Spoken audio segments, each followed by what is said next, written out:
Bon, eh bien, bonjour tout le monde. Donc, j'ai décidé de faire cette petite vidéo parce que il y a quelques semaines, je suis tombé sur une vidéo que j'avais envie de regarder et de commenter, de réagir, de faire une reaction vidéo, whatever. Donc, voilà, nous voici. Pour l'instant, c'est une image du manga Metroid. C'est simplement pour ne pas spoiler la vidéo, même si vous pouvez voir le titre dans notre truc mûche en haut. Donc, en fait, un petit peu de contexte ne ferait pas de tort. Donc, tout commence avec cette vidéo. C'est une vidéo d'Usul, donc que je suis assez régulièrement. Donc, c'est une vidéo qui s'intitule Pourquoi il faut absolument cancel Napoléon. Donc, c'est une vidéo qui parle en gros de la figure de Napoléon, qui est vénérée par certains et conchiée par d'autres pour des raisons assez évidentes. Donc, certains disent que c'est un grand héros national, une grande figure de l'histoire de la France. Mais pour le commun des mortels, Napoléon, c'est surtout une espèce de dictateur un peu fou, mégalomane, qui a décidé de prendre le pouvoir et de créer un empire. Et, euh, et il a rétabli l'esclavage. C'est l'une des choses qui est souvent reprochée à cette figure emblématique, pourtant détestée du reste du monde. Euh, Apparemment, les Français ont une espèce de relation un peu weird avec Napoléon parce que d'un côté, c'est l'espèce de tyran qui est débarqué, qui a dérouté complètement les projets démocratiques de la Première République après la Révolution française. Il arrive au pouvoir fin du 18e siècle, là, si je ne me trompe pas.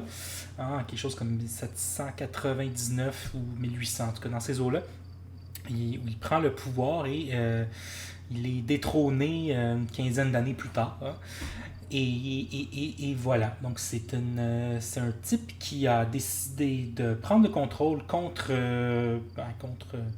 l'assentiment de la population française et qui en a fait une dictature et qui s'est servi de son pouvoir pour ensuite commencer à, disons, coloniser le reste de la planète. Donc c'est ça. C'est pas une figure très le fun, mais il y en a qui le vénèrent. Et du coup, cette vidéo-là du Zul qui, disons, remet un peu en question cette figure problématique, comme on dit. C'est une vidéo qui est pas très, disons, c'est très consensuel, honnêtement. Je veux dire, Napoléon, c'est un trou de cul, là, qu'est-ce que je te dis. Mais je suis tombé après ça sur cette vidéo que j'ai pas encore regardée. C'est ça l'astuce. En fait, je l'ai pas du tout regardée. J'avais envie de faire une réaction de cette vidéo. Je sais pas pourquoi, parce que en fait, je regarde rarement des vidéos de droite. Juste ça me pue au nez. Mais celle-là, en fait, je suis vraiment curieux de savoir c'est quoi ces estis d'arguments. Parce que dans le fond, la vidéo s'intitule Pourquoi il faut absolument cancel Usul. Évidemment que c'est une réponse à la vidéo d'Usul. Il dit c'est une réponse à la vidéo d'Usul pour les Mediapart dans laquelle il explique pourquoi il faut absolument cancel Napoléon. Il ne dit pas plus. Mais à en croire les commentaires, c'est très pro-Napoléon. Donc la première chose qu'on va faire, on va d'abord s'intéresser à cette personne, cet homme, cet hurluberlu qui décide de faire cette vidéo. Donc Christopher Lanès, je sais pas, qui dit qu'il donne des cours d'histoire. Peut-être qu'il est historien. Ok. Je suis curieux d'aller voir quel genre d'autres vidéos il fait. Et j'ai l'impression que je ne serais pas très surpris du contenu de ces 10 vidéos. Déjà, ok. Déjà, regardez bien. La super bannière avec mais qui est-ce? Mais qui est-ce? Mais c'est Napoléon. Et pourquoi je suis souvent. Et ici, on a la grande histoire de France. Déjà, c'est pas n'importe quelle histoire. C'est pas un historien de n'importe quoi. Ça a l'air d'être un historien. Là, je présume qu'il est historien. Il donne des cours d'histoire. puis c'est pas parce que c'est un historien qui dit pas de la merde de toute façon. Donc ça, pour moi, ça n'a pas d'importance qu'il soit historien ou qu'il ne soit pas. Je veux dire, Mathieu Bock-Côté, c'est un sociologue. Et Jordan Peterson, c'est un psychologue, je pense, oui. Ça arrive. Donc, même les gens instruits sont parfois des imbéciles. Donc, on voit qu'il a l'air quand même d'être un peu, je dirais, biaisé. Hein? En quoi cancel Napoléon, les noms de rue sont racistes. Point d'interrogation. On voit quand même le genre de vidéo qu'il fait. Louis XIV vient Louis XIV, Napoléon, inventeur des chambres à gaz. Ok, bizarre. Donc déjà encore Napoléon. Assumer et célébrer Napoléon en 2021. Donc il faut célébrer Napoléon. Saint-Louis égale Hitler, barbare colonialiste. Donc ça a l'air d'être une chaîne de droite assez classique. Donc il y a des vidéos qui sont sans doute pas de cette nature. Donc on voit ici Saint-Louis le plus grand des Capétiens. C'est peut-être une vidéo très informative. Possible aussi, hein, qui fait pas juste de la merde. Et là, 10 raisons de célébrer Napoléon en 2021. Pourquoi Louis XI était un grand roi? Ok, c'est un roi, man. C'est un roi. Ok, je veux dire... comment on appelle ça? Les tyrans bienveillants, là, les despotes éclairés, là, auxquels Voltaire croyait un petit peu au début là, de son histoire. Et finalement, il s'est rendu compte que c'était un peu de la merde comme idée. Oui, parce qu'un roi, ça va jamais travailler pour les intérêts de son peuple. C'est un peu le principe. Il fait une vidéo sur les jeux vidéo. Pas n'importe quel jeu vidéo. Alors, on a encore là de faire des jeux vidéo d'histoire. La Révolution française vue par Netflix. Un film Napoléon par Ridley Scott. Donc on voit quand même son obsession. Ce que je pense de la série Napoléon avec Napoléon, Saint-Louis, Reconquête, Nietzsche, Bocard. Donc on voit quand même le portrait un peu. Là. Bon, c'est sûr que ça dit pas tout, là, mais... Ah mon dieu. Les troupes noires étaient-elles de la chair à canon? Je suis pas mal sûr que oui. Puis là, en plus, ça tombe avec un beau truc de propagande, banania, machin. Napoléon a-t-il vraiment existé? Okay. En tout cas, on voit là que c'est un fan de Napoléon. Okay? Donc déjà, je pense pas me tromper en disant qu'il est biaisé. Il n'est pas neutre. Alors qu'en général, un bon historien, c'est quelqu'un de relativement neutre. Hein, parce que c'est pas des... Je dirais, peut avoir une opinion sur certaines choses, mais grosso modo, le travail d'un historien, c'est juste de... disons, expliquer ce qui s'est passé. Hein? Et nous. Peu importe. Allons voir cette fameuse idée. Et regardons-la ensemble. J'ai vu la dernière vidéo d'Usul sur Mediapart. Dans cette vidéo, notre ami porno-alcoolique nous explique pourquoi il faudrait absolument cancel Napoléon. Et pourtant, j'ai hésité à la... Bon, déjà, juste... Ça commence déjà avec une attaque ad hominem, donc le porno-alcoolique. Je sais pas à quoi alcoolique ça fait référence. Probable qu'il boit de l'alcool, peut-être qu'il est alcoolique, j'en ai aucune idée. L'histoire de porno, ben, c'est par rapport au fait qu'il avait une chaîne porno avec sa copine à une époque, là, je sais pas s'il y a encore ça. Puis ça avait fait un espèce de pseudo-scandale, là, donc c'est assez osef, mais apparemment il s'en sert pour déjà l'attaquer direct, là, pour se moquer de lui. Ce qui est de bonne guerre, honnêtement, parce que Usul se moque allègrement de tout le monde de toute façon, donc je veux dire que c'est pas très intelligent, mais bon, c'est pas la pire chose. Regardez cette vidéo, hein. Je l'ai laissé traîner quelques jours comme ça parce que je savais que j'allais passer un bon moment et que ça allait m'énerver. Et bah ça a pas manqué, mais à ma grande surprise, ça m'a pas aussi énervé que je l'aurais pensé, pour la simple et bonne raison que c'est juste nul en fait. C'est du sous-Henri Guillemin, c'est vous dire le niveau. Toutefois, vu que ces petites puritaines ont cru bon de désactiver les commentaires... Oh comme c'est bizarre. Oh alors. Je pouvais pas laisser passer ça. Ok... Pourquoi on désactiverait les commentaires sur une vidéo où probablement que la moitié de la France a décidé d'aller poster de la merde raciste ou xénophobe et pro-Napoléon et super agressive et des insultes et des menaces de mort et du harcèlement et tout le tintouin. Donc, je me demande pourquoi on aurait désactivé ces commentaires. Hein? C'est très anti-liberté d'expression, n'est-ce pas? Je me devais de faire une réponse. C'est pourquoi je lance cette vidéo aujourd'hui. Fallait pas commencer tes conneries, tu sais très bien que je suis quelqu'un d'intelligent, que j'allais pas laisser passer. À l'heure où j'écris Céline, d'ailleurs, leur vidéo s'est déjà pris 14 000 dislikes dans les dents. Alors, si vous n'avez pas encore fait votre devoir citoyen, allez-y, c'est gratuit. Est-ce que par devoir citoyen, il entend d'aller foutre un dislike à la vidéo? Genre, je suis 100% sûr que au moins 95% de ces dislikes viennent de gens qui ont même pas regardé la vidéo. Là. Je veux dire, c'est Internet, on s'entend. Avant de commencer à débunker cette coulante, j'en profite juste pour vous inviter à rejoindre ma chaîne Twitch où je stream de plus en plus régulièrement. Ferme ta gueule. Donc si l'univers du jeu vidéo vous intéresse, n'hésitez pas à nous rejoindre, on est bientôt 1000 sur la chaîne, le lien est dans la description. Bon, c'est parti, il faut bien se salir les mains de temps en temps, parler de cette fameuse vidéo d'Usul sur Napoléon.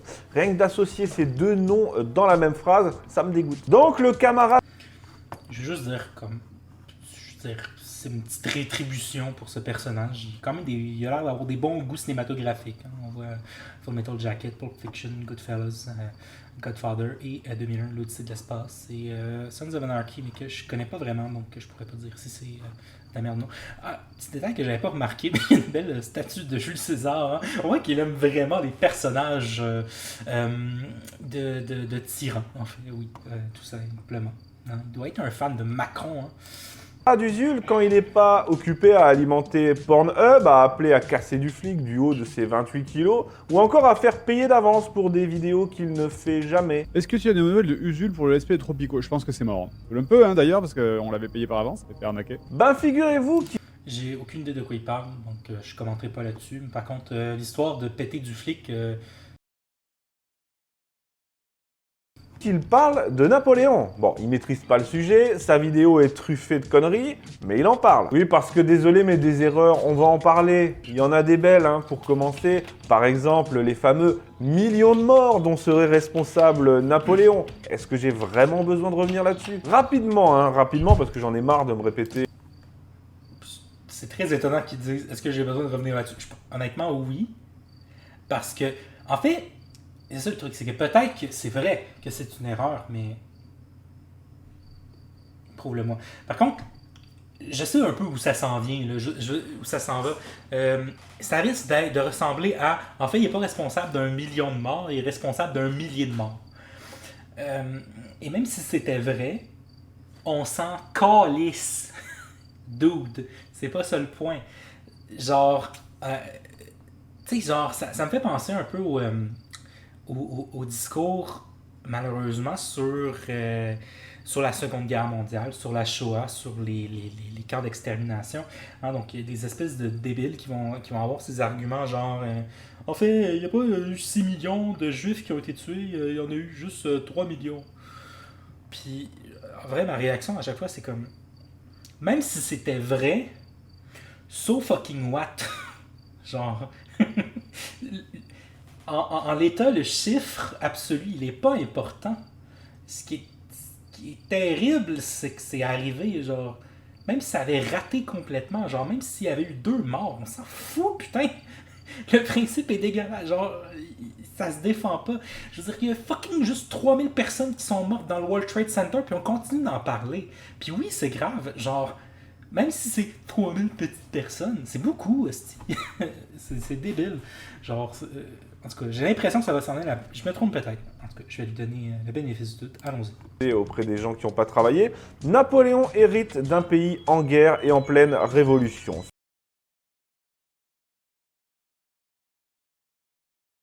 Son obsession sera toujours, tout au long de son règne, la paix, intérieure comme extérieure. Ok. Le mec qui a décidé d'envahir la planète et de construire un empire, il voulait la paix.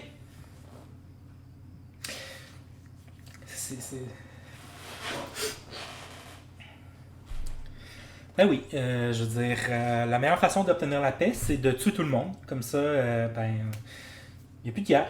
Si tu prends le contrôle de tous les pays, puis que tu transformes ça en une espèce d'empire homogène, tu contrôles tout, c'est vrai que tu pourrais disons, abolir la guerre dans sa conception habituelle. C'est-à-dire, je veux dire, déjà, s'il y a juste un État pour le monde, mettons juste l'Europe, là, les pays en guerre en Europe, si tu fais un empire qui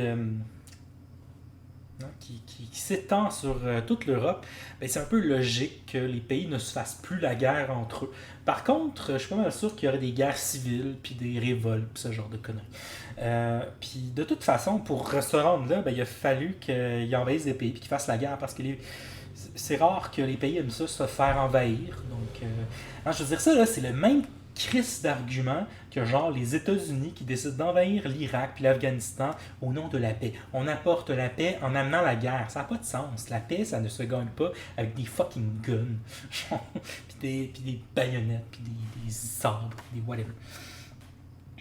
Extérieur et la sécurité de son trône. Mais l'Angleterre finance des coalitions à l'infini. Toutes ces guerres, il n'en déclare aucune, sauf pour l'Espagne, mais c'est compliqué. Il se contente simplement. Ok, il veut la paix. Ok, check. Je vais donner. Ok, mettons, il a parti aucune guerre, sauf pour l'Espagne. Donc déjà, il y a une exception. Donc il veut la paix, mais pas avec l'Espagne. Si je comprends bien. Genre, ça compte pas. Genre, même si c'est juste un pays.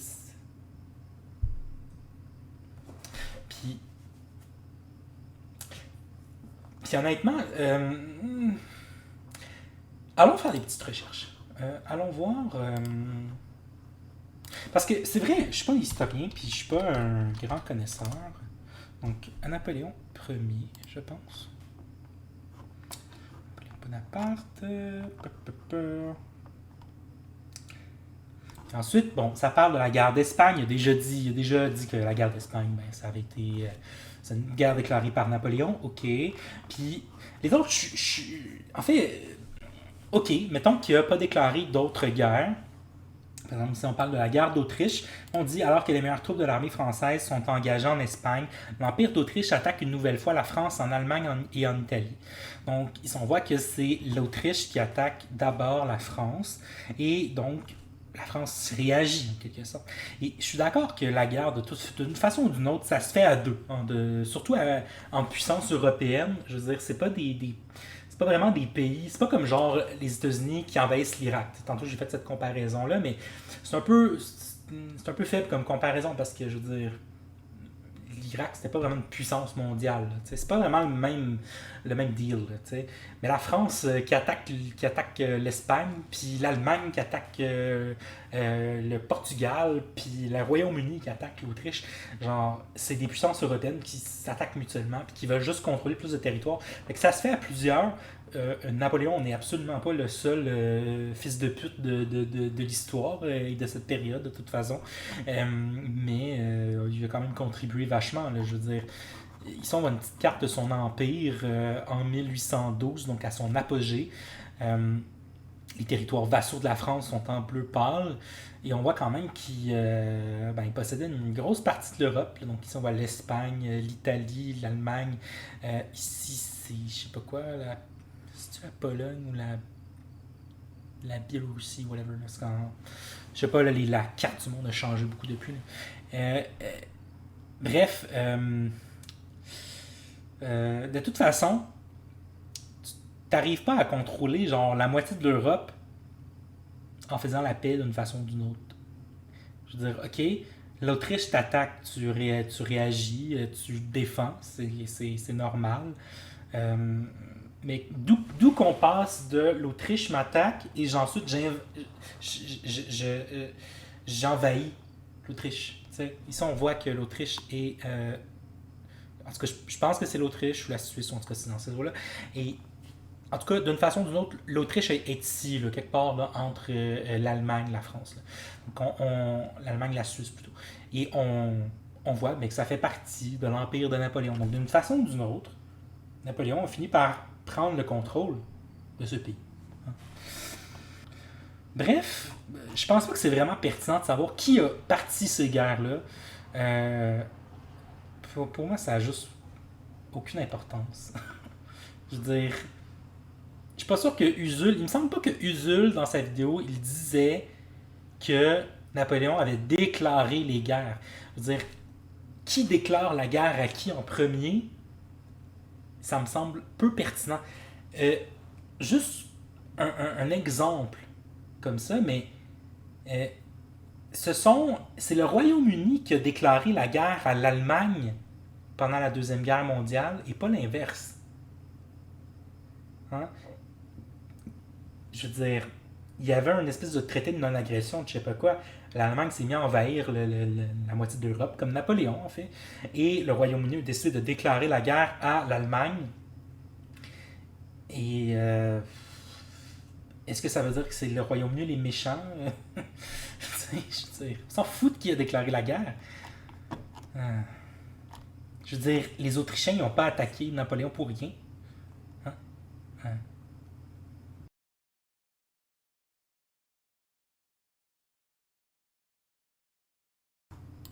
Continue.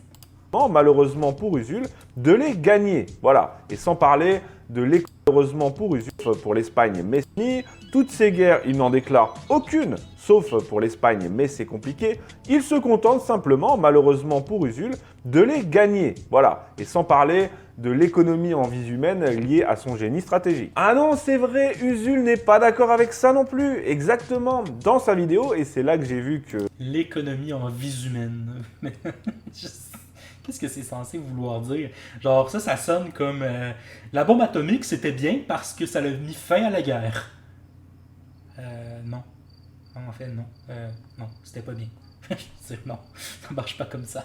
Le mec avait pas travaillé. Usul affirme que si Napoléon a gagné autant de guerres, c'est uniquement parce que la France avait plus d'habitants et donc plus de soldats. Mais oui. Vous voyez le niveau de la réflexion, franchement, je me retrouve. Mais genre, c'est quoi ton point? C'est que, en fait, c'est parce que c'est un génie militaire. C'était peut-être le cas, mais je veux dire, la guerre, c'est pas Napoléon qui l'a fait. Genre, il était probablement sur un champ de bataille, là, mais je veux dire, mainly, là, les gens qui gagnent la guerre, c'est les soldats. C'est les gens qui t'envoient se faire tuer sur un champ de bataille. Et là, le nombre, il a effectivement une grande importance. Puis ok, peut-être que les stratégies militaires ont de l'importance, mais je suis sûr que les autres pays avaient aussi des bons stratèges. Puis de toute façon, qu'est-ce que ça fucking change? Je veux dire, même si c'était un fin stratège, qu'est-ce que ça change dans l'idée de le célébrer? Je suis désolé, mais Hitler, c'était aussi un bon stratège. On s'en fout. Jules César est un bon stratège. On s'en fout. Je veux dire, c'est des trous de cul. Je veux dire, on s'en fout. Ça n'a pas d'importance. S'ils étaient intelligents ou non. Je veux dire, la vidéo du Zul, c'est pas dire Napoléon, en fait, c'est un con. Mais genre, c'est un con intellectuellement. Je veux dire, ça n'a pas rapport. La vidéo du Zul, en fait, c'est est-ce qu'on devrait continuer de célébrer Napoléon? Est-ce que le président de la République devrait, par exemple, célébrer Napoléon publiquement? C'est absurde. Pour moi, c'est absurde que le président d'une république, qui s'oppose donc à une monarchie ou à un empire, célèbre justement ce qui s'oppose à la république. Pour moi, c'est non seulement con, mais d'un certain point de vue, pour moi, c'est ce que j'appellerais antipatriotique, tu sais, ce qui est un peu bizarre. Je veux dire, je suis pas quelqu'un qui était très patriotique dans la vie, mais je veux dire, pour que ton président, genre, il louange un dude qui s'opposait à toute l'essence de ce qui fait ton pays actuellement, that's weird. Anyway. À devoir argumenter face à ça, c'est terrible. Et oui, parce que voyez-vous, pour un stalinien comme lui, on ne peut raisonner qu'en termes de masse humaine, hein, c'est ce qu'a fait l'URSS pendant toute la guerre. Sauf que, pour ce qui est de Napoléon, la démographie était certes un avantage, hein, ça il n'est pas question de le nier, mais premièrement, la conscription à cette époque, c'est sans commune mesure avec ce qui se déroulera plus tard, notamment avec la Première Guerre mondiale par exemple. Deuxièmement, les autres nations y ont eu c'est un faible argument, donc c'est sans commune mesure comparé à la Première Guerre mondiale, mais so fucking what? Je veux dire, tu peux pas juste comparer des choses puis genre faire comme ben c'était moins pire, donc c'est bien. C'est pas comme ça que ça marche, genre. Je veux dire.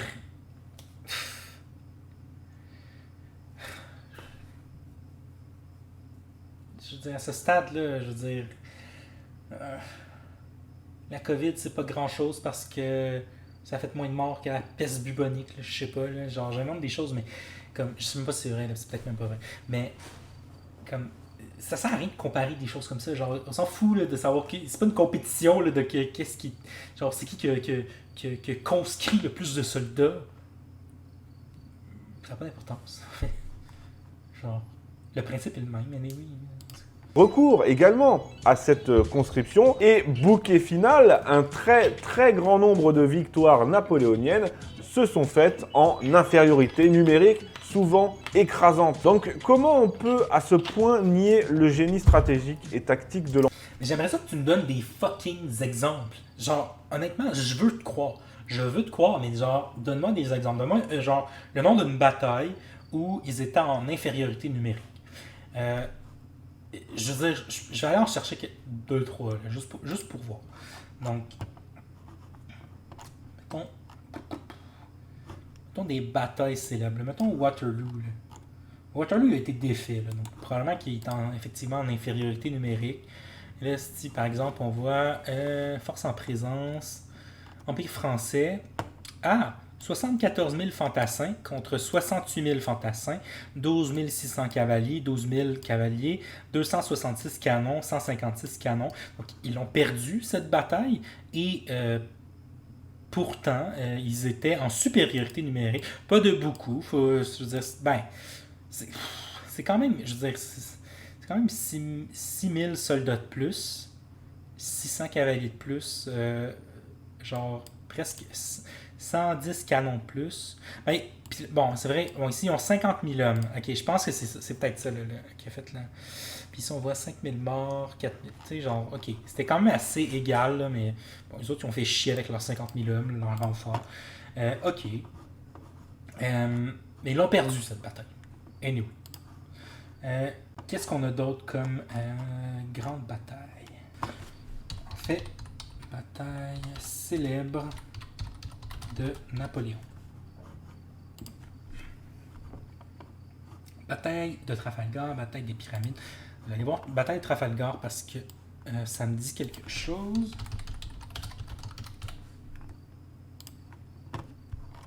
Je devrais pas être en train de faire ces recherches en fait. Je veux dire, tu devrais me donner au moins des exemples. C'est ça, genre, tu te prétends historien, dude, mais genre, informe-moi si c'est ça ton but. Arrête de. Fais pas juste dire des trucs un peu dans l'air comme si ça allait de soi. Je veux dire, ça marche pas comme ça, là. Moi, j'ai besoin là, d'exemples concrets. Puis là, force en présence. Bon, là, c'est une bataille navale, donc 26 000 hommes contre 18 500. 33 vaisseaux de ligne contre 27 vaisseaux de ligne, 5 frégates contre 4 frégates, 2 briques contre une goélette, une cotre. Puis un brick, c'est pas mal plus gros qu'une goélette. Cotre, je connais pas. Je connais pas ce type de... Ben, on voit que c'est comme un petit voilier. Hein? Goélette, c'est plus petit qu'un brick. Un brick, c'est comme le bateau là, de Jack Sparrow. Et une goélette, c'est un voilier assez standard là, qui ressemble à ça. Donc, c'est ça. Encore là, tu vois, donc, ici on voit que bataille célèbre, mais il était en supériorité numérique. Maintenant, bataille des pyramides. Bataille des pyramides, allons voir. Donc, ils étaient 20 000 à 25 000 hommes contre 12 540 000 hommes. Donc là, c'est un petit peu compliqué parce que c'est pas très précis. Je veux dire, s'ils étaient vraiment 40 000 hommes puis qu'ils étaient 20 000 hommes, ben, effectivement, c'est débalancé. Puis ici, 29 morts, puis 1200 à 8 000 morts. Donc, je sais pas qu'est-ce qu'ils ont fait, là, mais clairement...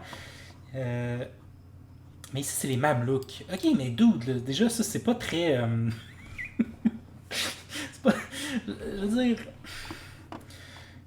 Qui a joué à Age of Empires 2 sait que les Mamelouks, là, c'est des bonhommes... c'est des bonhommes avec des épées sur des chevaux, là. Je veux dire, ça fait pas... c'était pas... ils devaient pas être aussi organisés, puis avoir d'aussi bonnes technologies que l'armée française, par exemple.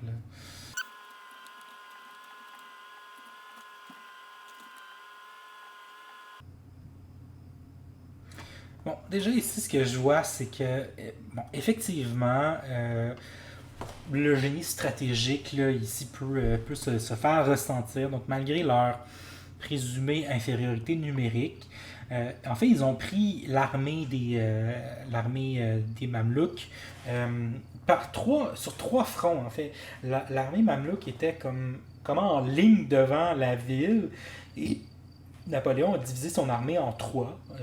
Donc, et on voit qu'il y avait beaucoup de commandants, donc Louis Besset, Louis Bon, Jacques Menou, Bénézère Régnier, alors qu'ici, il y en avait juste deux. Donc, il a pu séparer son armée en plusieurs parties qui ont attaqué sur plusieurs côtés. Donc, évidemment que c'est une bonne stratégie et bon, clairement, ça a eu de bons résultats. Donc, ok, honnêtement, je viens lui donner celle-là. Même si les chiffres sont très imprécis, 12 500 à 40 000 hommes, là, si c'était juste 12 000, ben là, je veux dire, il était en supériorité, mais si c'était 40 000, là, je sais pas lequel qui est bon. Je sais pas. Là, quand c'est pas précis comme ça, là, je peux pas faire grand-chose. Sinon, qu'est-ce qu'on a? Bataille d'Austerlitz.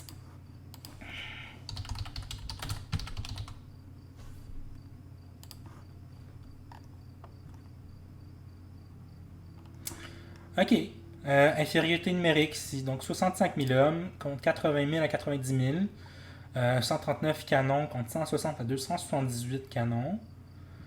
Et donc oui, encore celle-là aussi, je viens de lui donner. Donc 1305 à 1537 morts contre 15 000 morts ou blessés. 12 000 prisonniers. Oh mon Dieu, ils ont perdu des prisonniers. Est-ce que... Ok, non, ok, c'est des gens qui ont été faits prisonniers. Je pensais qu'ils avaient envoyé des prisonniers se battre, là, genre, ça me semble un peu weird, là, mais en tout cas, donc 12 000 prisonniers. Ils ont perdu un drapeau. 45 à 50 drapeaux. Ok, donc là aussi, d'accord, c'est bravo Napoléon, tu es un grand guerrier, tu serais sûrement bon à Age of Empires. Infériorité numérique, d'accord. Mais ça n'a pas l'air d'être quand même la norme, là, je veux dire. Là, j'en ai trouvé comme une ennemie, là, mettons. Là. Puis, j'ai pas envie de chercher plus, là, mais en tout cas, donne des exemples plus précis, s'il te plaît.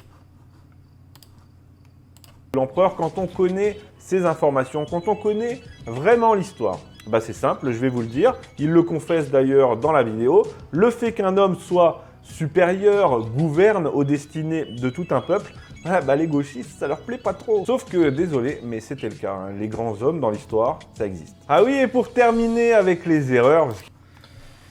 Est-ce que les grands hommes, ça existe? Je pense que c'est un concept inventé par les 10 grands hommes pour justifier le fait qu'ils gouvernent. En fait, je veux dire, c'est quoi ta preuve que le concept de grands hommes existe? Genre que les grands hommes, ça existe. C'est quoi un grand homme? C'est un homme qui décide de gouverner un peuple contre son gré? C'est ça, un grand homme? Genre, un dictateur? C'est ça que tu veux dire? Je suis un peu confus. Louis XIV, c'est un grand homme. Ok. Jules César, c'est un grand homme. Ok. Napoléon, c'est un grand homme. Et Fidel Castro, et Mao, et Mussolini, et l'empereur Hirohito, et genre toutes les mères de l'histoire. Hein, je veux dire, celui qu'il ne faut pas nommer, sinon on se fait accuser d'un point Godwin. Genre. C'est ça, des grands hommes, genre, si c'est ça, des grands hommes, je pense qu'on peut s'en passer, mec. Oui, c'est vrai que c'était la norme d'être gouverné par un dude qui a décidé de prendre le pouvoir, en tout cas, c'était la norme en Europe, mais est-ce que ça veut dire que c'est bien? C'est ça la question, en fait. Genre, on s'en fout, genre, ok, peut-être que Napoléon s'est justifié par le contexte de l'époque, whatever. Mais genre, est-ce que ça veut dire qu'en 2021, il faut continuer de louanger cette personne? Je veux dire... Qui célèbre Jules César? Je veux dire, ils sont fous, genre. Qui c'est un grand homme ou pas? Pour moi, c'est pas ça un grand homme, de toute façon, je suis désolé, là, mais un dude qui rétablit l'esclavage, là, je suis désolé, mais tu t'évacueras pas cette question, là. C'est pas un grand homme. Qu'est-ce que ça veut dire être un grand homme? Réussir à tuer le plus de gens dans une bataille, c'est ridicule. C'est ridicule. Qu'est-ce qu'il a fait pour le peuple français? Genre, je sais pas moi, quel droit les Français ont-ils acquis? Est-ce qu'il a... qu'est-ce qu'il a fait pour l'éducation, pour les routes, pour la santé, pour, je sais pas moi, la démocratie, tiens? Hein, je veux dire, qu'est-ce qu'il en avait à câlisser? Le dude qui vivait dans son esti de cabane dans la campagne autour de Paris, de genre Bonaparte qui est en train de péter la gueule aux Autrichiens, genre. Qu'est-ce qu'il en avait à foutre? En quoi c'est un grand homme pour lui, genre? Bonne question. Puis il y en a d'autres, hein, je vais pas toutes les faire, mais juste celle-là, elle est magnifique. Parler de l'amiral Nelson en 1821 alors qu'il est mort depuis 16 ans, vous avez juste pas bossé, les mecs. Sérieusement, coupez Mediapart et commencez à lire des livres. Tu l'as marqué sur les gélécopies de page. Là, je sais pas de quoi il parle. Bon, bah, on va lui faire un petit hommage aussi, nous, à Napoléon, sauf qu'on va piquer les images à Marine Le Pen parce que nous, on n'a pas le pognon du Parlement européen. Donc. Napoléon est mort sur l'île d'Elbe ou de Sainte-Hélène, on s'en branle. Non, bah là, ok, c'est marqué Sainte-Hélène. Sainte-Hélène, comme l'a dit l'amiral Nelson en apprenant le décès du nabo d'Ajaccio. Yes, le mec est dead. Écran. Et là, je parle des erreurs, je vous parle même pas de tout ce qui est anachronisme, le regard moderne avec des valeurs modernes sur une période qui s'est déroulée il y a 2 siècles. Bref.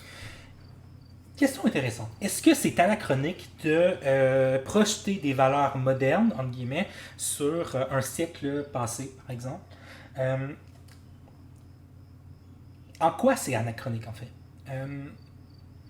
Puis, surtout, est-ce que c'est vraiment anachronique? Donc, par exemple, si on parle de l'esclavage, parce que c'est un peu ça le point un petit peu chelou là, avec Napoléon, hein, même si on arrive à ignorer tout le reste, là, le dude, il a rétabli l'esclavage. Donc, tu te rappelles, Révolution française, 1789, Déclaration des droits de l'homme, et les républicains, donc les révolutionnaires, décident d'abolir l'esclavage. Donc, dans mes souvenirs, ça se fait un petit peu progressivement, donc ça s'est pas fait du jour au lendemain. Là, ça a été progressif, puis ça en fait, puis là, pour pas trop non plus leur donner les fleurs, c'est surtout motivé par de nombreuses révoltes dans les colonies, dans les colonies esclavagistes, donc notamment à Haïti. Haïti, je pense que c'est dans les années 90, c'est pas 80... Attends, je vais vérifier... Donc, déclare son indépendance en 1804, mais c'est quand les premières révoltes?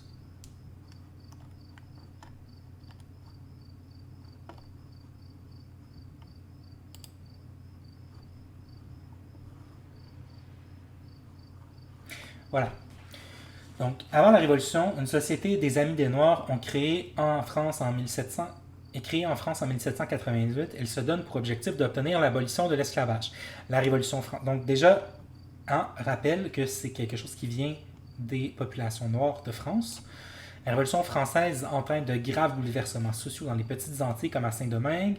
De nombreux députés français réclament l'abolition, comme l'abbé Grégoire. Donc, c'est pas quelque chose qui était uniquement promulgué par les populations noires. Hein. Et, évidemment qu'il y avait aussi beaucoup de Blancs qui s'opposaient à l'esclavage. Puis ça, je vais y revenir tout à l'heure.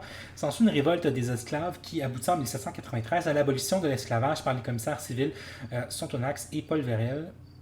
Décision avalisée et généralisée à l'ensemble des colonies françaises par la Convention 6 mois plus tard. Donc, c'est pour ça que je disais que c'était progressif, ça s'est fait sur plusieurs mois. Première abolition de l'esclavage le 16 Pluviose an 2. Donc, partir de la Révolution française, ils décident de réinventer le calendrier. Donc, en fait, en 1794, c'est là que ça devient vraiment officiel, j'ai l'impression. Les députés français étaient occupés jusqu'en 1794 par la révolte des Vendéens, des Girondins, par la défense, la reconquête du territoire français, la grande majorité des non-esclaves ayant fui la colonie, soit-il européen ou gens de couleur, les plantations. Toussaint Louverture nommé gouverneur général à vie de Saint-Domingue par la France, après avoir, donc c'est ici, c'est monsieur ici, après avoir rétabli la paix, chasse les Espagnols et les Anglais qui menaçaient la colonie. Promulgation le 3 juillet d'une constitution autonomiste qui permet de développer une cohésion des citoyens de l'île, l'abolition de l'esclavage et entraîner le ralliement à l'Angleterre des autres colonies françaises. Napoléon Bonaparte, sous l'influence des créoles, français et espagnols, décide de rétablir l'esclavage, donc c'est là que c'est important. Il envoie en décembre 1801 une expédition de 30 000 hommes. Oh, monsieur, je veux la paix! Monsieur, je veux la paix, je fais pas de guerre. Il envoie une expédition de 30 000 hommes sous les ordres de son beau-frère, le général Leclerc, avec pour mission de démettre l'ouverture, rétablir l'esclavage à Saint-Domingue. Tu peux pas, non, ça là, tu peux pas t'enfuir de ça, ok? Il va falloir que, j'espère qu'à un moment dans ta vidéo, tu parles de ça. Parce que je m'en contre-calisse de c'est qui a déclaré la guerre entre l'Autriche puis la France. Par contre, ça m'intéresse pas mal plus. Ça, that's fucking de la merde, ok? Ça, c'est indéfendable. C'est pas un grand homme qui décide d'envoyer 30 000 hommes pour péter la gueule à monsieur Toussaint Louverture qui contrôle Saint-Domingue pour rétablir l'esclavage parce que c'est un trou de cul. Genre, je suis désolé, mais genre, il y a fucking rien. Il y a absolument aucune hostie de défense possible du rétablissement de l'esclavage ou de l'établissement préalable de l'esclavage. Genre, fuck you. Genre, je suis désolé, mais il y a des dudes qui étaient contre l'esclavage puis qui sont quand même des trous de cul. Genre, Voltaire, c'était une sombre merde avec un petit côté quand même gris parce que il était quand même un peu plus progressiste que la normale, mais c'était quand même un trou de cul, genre. Pour moi, Voltaire, c'est pas un grand homme, c'est un grand auteur, certainement. Napoléon, c'est un grand tacticien, peut-être, c'est un grand stratège, peut-être. C'est peut-être un grand empereur, je veux dire. Empereur, déjà, à la base, c'est de la merde, mais je veux dire, dans le... Tu sais, c'est un peu comme, je sais pas, moi, je dis... tu sais... C'est un grand dictateur, hein. C'est pas un grand homme. Un grand homme, ça va pas rétablir l'esclavage à Saint-Domingue en envoyant 30 000 hommes sous les ordres de son beau-frère, général Leclerc. Ça me semble très, très, très, très, très absurde. Donc, voilà. Hein? On décide d'abolir l'esclavage et Napoléon décide de le rétablir. Et le truc que je veux dire par rapport à ça, c'est justement, est-ce que c'est vraiment si anachronique de dire « Hey, c'était quand même pas cool de rétablir l'esclavage ». Est-ce que c'est vraiment regarder 1801 avec des yeux de 2021 que de dire « l'esclavage, c'est pas cool ». Quand, plusieurs décennies plus tôt,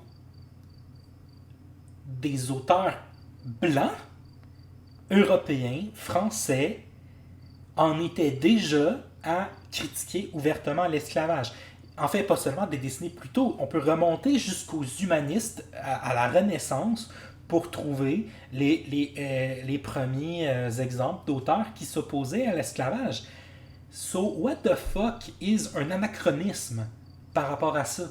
Genre, c'était déjà dans l'air du temps de critiquer l'esclavage puis de dire « Dude, c'est de la fucking merde de soumettre en esclavage des êtres humains juste parce qu'ils sont noirs. » Puis, je veux dire, il n'y a aucune excuse. Je suis désolé, mais il n'y a vraiment pas grand-chose dans l'histoire là, que je suis capable de dire « Ok, ouais, c'est normal parce que c'était l'époque. » Tu sais, comme, oui, les mœurs changent, là, mais Chris,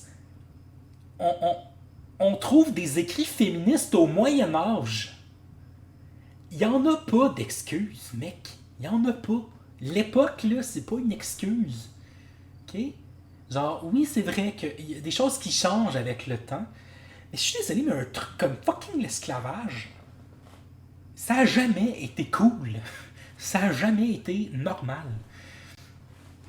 Les auteurs, Voltaire, 30 ans avant la Révolution française, dans Candide, il démolissait l'idée de l'esclavage. Il chiait dessus avec des... Pour vrai, là, je veux dire, moi j'ai étudié Candide parce que je l'ai donné à enseigner. Puis, je veux dire, je suis pas un fan de Voltaire, mais pour vrai, j'aime Candide parce que, honnêtement, il y a certaines des idées dans Candide que il aurait pu sortir de la bouche de quelqu'un en 2021. Là. Donc, un passage, entre autres, où c'est un esclave qui lui manque un bras. Il s'est fait couper un bras parce qu'il n'était pas assez rapide dans sa récolte de je sais pas quoi, de sucre, en fait, de canne à sucre.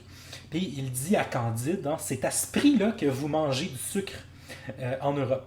C'est très fort, c'est très, très, très fort. Ça, je veux dire... C'est quand même un coup de poing dans la gueule de lire ça. Imagine, là, tu lis ça. C'est encore des discours qu'on a aujourd'hui. Je veux dire, c'est à ce prix-là, c'est au prix de l'esclavage encore aujourd'hui qu'on mange du chocolat. Parce que l'esclavage existe encore, entre autres en Côte d'Ivoire, et dans les plantations de cacao. Puis tout le capitalisme, c'est ça, c'est qu'on on consomme des choses au détriment d'une partie de la planète. Donc c'est à ce prix-là qu'on consomme. C'était déjà dans l'ère du temps en 1759. Oui, 1759. C'est déjà dans les discours en 1759. Donc, fais-moi pas chier avec tes calices d'anachronisme. Genre, on n'est pas en train de parler de est-ce que Napoléon il était pro-vegan ou pas? Est-ce qu'il était pro-gluten ou pas? Genre, est-ce qu'il savait c'était quoi l'intersexualité? Ou on est en train de parler de l'esclavage qui était vraiment crissement dans l'air du temps. Donc, fuck you avec tes anachronismes. Ça n'a aucun crise de rapport. Bref, c'est les débilités habituelles. Esclavage, place de la femme, etc. C'est juste ridicule. Les débilités, puis c'est l'esclavage, débilité. Putain. Oh mon dieu, c'est une débilité. Puis la place de la femme aussi. Oh mon dieu, c'est tellement absurde cette vidéo. Putain.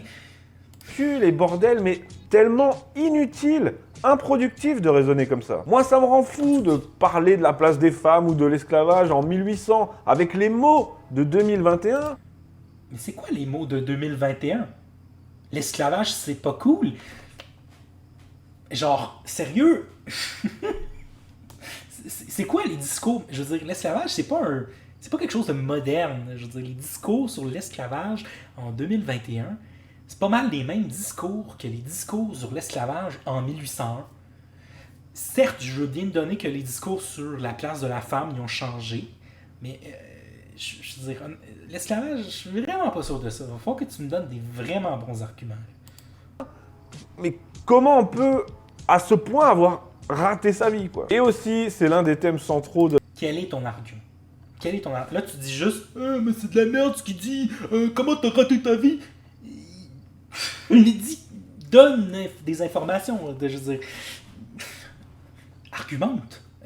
Donne-moi des preuves de ce que tu avances. Construis-moi un argument qui est basé sur quelque chose de réel et pas juste comme « Oh, mais tu te trompes, c'est de la merde ce que tu dis. » Ça marche pas, c'est pas un argument, ça. Me dire que je dis de la merde, c'est pas un argument. Là, tu vois, je n'ai pas juste dit ce que tu dis, c'est de la merde. Ça serait effectivement contre-productif, comme tu l'as dit toi-même. Je pense que... Là, je sais pas pourquoi je m'adresse à lui, là, comme s'il m'écoutait. Genre, je parle à la deuxième personne. Là. Mais whatever. Alors, voilà. C'est ça, il m'énerve. Des débilités, toi. De la vidéo, le parallèle entre Macron et Napoléon. Franchement, vous êtes sérieux, les mecs? Non, mais on est où, là? C'est une chronique. Ben, les parallèles avec Napoléon et Macron, c'est quoi le problème en fait? Je veux dire, le parallèle que Usul fait, déjà c'est un petit peu genre pas moitié sérieux là. C'est plus comme regardez comme des similarités. Puis c'est vrai que l'espèce de culte de soi de Macron, il est pas si différent des autres grands hommes de l'histoire. Là. Je veux dire, l'histoire se répète. Là. C'est comme ça. Pour le magazine Entrevue, c'est pas possible. C'est pas de la réflexion, ça. Arrête-toi. Oui, Macron a commémoré Napoléon, oui, voilà. Il l'a fait vite fait, devant des vieux, comme vous le dites, en prenant en plus toutes les précautions d'usage sur l'esclavage, machin, juste pour marquer le coup, quoi.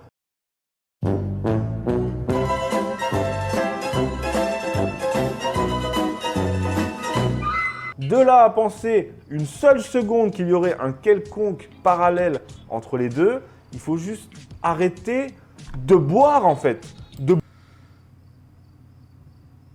Quel parallèle pourrait-il y avoir entre un homme qui décide de réprimer sauvagement des gens et un autre qui décide de réprimer sauvagement des gens? Je sais pas. De boire et de penser. Franchement, ça vous fait du mal d'essayer de dire des trucs. Et puis, ça cite tantôt une vieille vidéo trouvée sur le net. Encore là, honnêtement, je veux dire, peut-être que la comparaison entre Macron et Napoléon, elle est incorrecte. Peut-être que c'est malhonnête intellectuellement. C'est vrai que des comparaisons de ce genre, c'est pas toujours très utile. Je veux dire, on n'est pas toujours obligé de comparer telle à telle personne. Je veux dire, Macron, c'est son propre délire. Hein. Puis, prouve-moi que c'est de la merde. En fait, je veux dire, là, pour l'instant, tu dis juste que c'est de la merde, que c'est stupide, qu'il faut arrêter de boire. Mais où sont les arguments? Où sont les arguments? Je sais pas. Je les trouve pas. Je les trouve pas. Où sont-ils? Je sais pas. Do you see some Argument.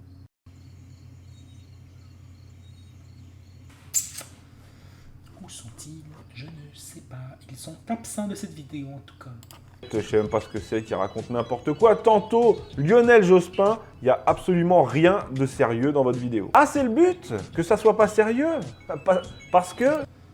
Oui, en fait, je veux dire, en fait, c'est moitié vrai. Je veux dire, Usul, ça reste des vidéos qui sont faites dans le but de, disons, entertainer quand même. Ça se veut humoristique malgré tout, malgré la gravité des sujets parfois. Ça se veut informatif, mais ça se veut aussi philosophique, ça se veut politique, ça se veut un peu tout et n'importe quoi. C'est des réflexions, des fois qui sont bonnes, des fois qui sont pas bonnes. En Usul, c'est pas toujours génial. Et je veux dire, cette vidéo, honnêtement, en particulier, elle m'a pas ouvert les yeux sur quoi que ce soit. Mais oui, je les regarde principalement parce que c'est souvent assez rigolo. c'est de l'humour. Ah, d'accord, oui, mais c'est pas drôle, en fait. Donc, comment on fait? Oui, parce que Napoléon a inventé le mille-bornes, des refs à brise de... C'est pas drôle, ok. Encore là, c'est une critique très faible, je veux dire. Je dirais pas que c'est le summum de l'humour non plus. Là. C'est pas, je me plie pas sur ma chaise en train de rire quand je regarde Usul. Je fais un rictus au pire, mais sinon non. C'est vrai que c'est pas hilarant. Puis, en fait, je pense que c'est un petit peu con, par contre, de dire c'est pas drôle, en fait, parce que, en fait, je suis juste pas d'accord avec ta vidéo. Je veux dire, t'es clairement biaisé, de toute façon. Clairement, t'aimes pas qu'on insulte Napoléon, puis donc ça te fait chier. Puis donc, évidemment, qu'une blague sur Napoléon, ben ça va te faire ni chaud ni froid. De la même façon qu'une blague sur Marx, ça va pas venir me chercher, qu'elle soit drôle ou pas, en fait, je veux dire. C'est ça. Denis, c'est juste nul, quoi. Vous en êtes conscient, en fait. Cette vidéo n'a qu'un seul but. Oui, son titre est provocateur, hein, ils l'ont reconnu. À la fin, ils le précisent quand même. Ils ne veulent pas véritablement cancel Napoléon. Non, ce qu'ils veulent, eux... Mais non, effectivement, parce que c'est une espèce de réappropriation du concept de cancel. C'est utilisé de façon un petit peu ironique, je veux dire. Puis par cancel, ce qu'ils veulent dire, c'est surtout on devrait peut-être arrêter de célébrer Napoléon, je veux dire. Concrètement, si on prend en tout cas le concept de cancel au sérieux, hein, ça peut juste pas s'appliquer à une personne qui est morte de toute façon. Je veux dire. Peu importe ce qu'on fait, ça n'aura aucun impact aucun sur Napoléon, le gars qui est en ce moment en train de pourrir dans une tombe. Non. Effectivement, c'était une utilisation humoristique, ironique, provocatrice, clickbait peut-être. C'est ça. Et là, je vous le résume simplement, c'est ouin ouin, on commémore Napoléon, mais pas la commune. Voilà, ça va pas plus loin, ça vole pas plus haut intellectuellement que de comparer en termes de commémoration, d'héritage, le règne d'un homme qui, qu'il le veuille ou non, a profondément marqué l'histoire de France et la France de son empreinte. Certes, je sais quelqu'un d'autre qui a marqué vraiment profondément l'histoire de la France. Adolf Hitler! Je veux dire, si on a une comparaison à faire, si on parle d'une personne, ou en tout cas d'un groupe qui a pris le pouvoir en France et qui en a fait une espèce de dictature pendant quelques années pour que finalement ça se termine et qu'on revienne à une république,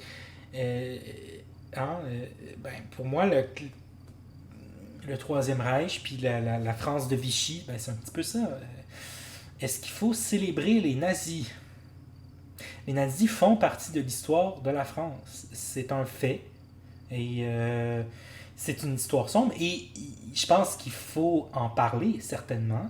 Je dirais, par exemple, à Lyon, j'ai visité le musée de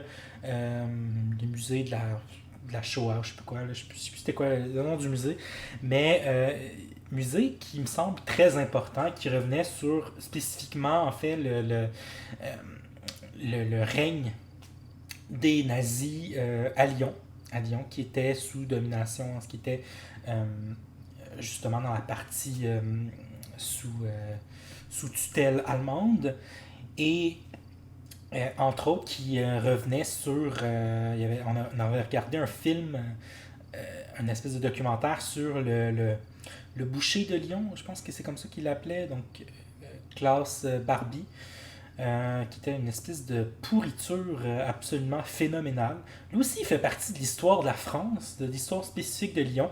Il faut, je pense, absolument se rappeler de cette pourriture, et je suis tout à fait d'accord à ce qu'on en parle dans un musée dédié à la Shoah, qu'on voit un documentaire où une femme nous explique que il jouait au fucking soccer avec des bébés. Klaus Barbie. C'est pertinent. Il faut se rappeler de Napoléon, il faut enseigner Napoléon. Je dirais personne qui nie ça, hein. Je dirais parce qu'il veut effacer Napoléon de l'histoire. Mais c'est pas parce que une personne figure dans les livres d'histoire et qu'on en parle dans un cours d'histoire qu'il faut avoir une statue de cette personne, qu'il faut que cette personne ait une fête nationale, qu'il faut lui dédier un musée à sa gloire, hein, parce que le musée de la Shoah, il n'est pas à la gloire de Klaus Barbie, hein. Il dépeint exactement comme le monstre qu'il était. Et c'est important, mais ça fait partie de l'histoire de la France et ça ne doit pas être oublié. Évidemment que Napoléon fait partie de l'histoire de la France. Mais so what? C'est quoi le fucking point? Genre, le point du Zul, c'est pas que Napoléon ne fait pas partie de l'histoire de la France. Son point, c'est qu'on ne devrait pas le fucking célébrer comme si c'était un héros national. Ce n'est pas un héros national. C'est un dictateur. Klaus Barbie, c'est pas un héros national non plus. What the fuck is wrong with you? Et de l'autre, une insurrection parisienne, voilà, des rouges qui foutent le feu, qui ont cramé les Tuileries et qui finissent en hachis parmentier. Franchement... Oh mon Dieu, résumer les communes de Paris à ce qu'il vient de dire, donc les petits... Déjà, de toute façon, que les communes font aussi partie de l'histoire de la France. Et en fait, il me semble qu'ils font beaucoup plus partie de l'histoire de la France que fucking Napoléon. C'est quoi la France en 2021? Est-ce que la France en 2021, c'est un empire colonial? Est-ce que c'est une monarchie? Ou est-ce que c'est une république? Je pense que c'est une république. La 5e, si je me trompe pas. Et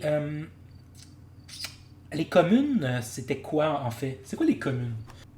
Donc en fait, je pense qu'il faut mettre en contexte un petit peu l'histoire là, de la France à ce moment-là, l'histoire des républiques. On a d'abord les révolutions françaises en 1789 qui aboutit à la première république en 93 ou 94, je ne suis plus sûr de ma date.